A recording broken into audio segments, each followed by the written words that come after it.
अस्सलाम वालेकुम व्यूअर्स, कैसे हो। आज आप लोग के साथ जो डिस्कशन करनी है वो है जिंक क्लोराइड और शिंगरफ के हवाले से कि जिंक क्लोराइड में आप किस तरीके से शिंगरफ को फायर प्रूफ कर सकते हो, किस तरीके से कैमोनार कर सकते हो। आपने एक पाव जो है वो जिंक क्लोराइड का साल्ट लेना है और उसको किसी कूजे में बंद करना है, आधा नीचे यानी आधा पाव नीचे और आधा पाव ऊपर रखना है, और बीच में आपने 2 तोला शिंगरफ की डली रखनी है जो ऑलरेडी जो है वो शीर मदार में तर हुई हो, 7 दिन उसको तर रखे कम से कम।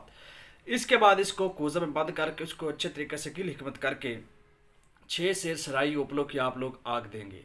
जब दूसरे दिन ये सर्द हो जाएगी निकाल लेंगे तो दोबारा ये प्रोसीजर आप सेम उसी तरह करेंगे, यानी एक पाव जिंक क्लोराइड का नमक लेकर आधा नीचे आधा ऊपर बीच में वो शिंगरफ की डली रख कर दोबारा आप 6 से रोपलों की आग देंगे, तीसरी बार भी देंगे, चौथी, तो 5 बार जब आप लोग देंगे तो शिंगरफ हद दर्जा की कैमोनार होगी, कुश्ता बिल्कुल नहीं होगी, कैमोनार होगी। इसके बाद आप इसको मुख्तलिफ कुश्ता जात की मदद से, मुख्तलिफ अक्सीरों और आयल्स की मदद से आप इसको जो है वो जारी कर लें तो आप अपनी मंजिल तक पहुंच सकते हैं। बहुत ही आसान अक्सीर है कि जिंक क्लोराइड में आप इसको किस तरीके से कायम कर सकते हैं। शुक्रिया।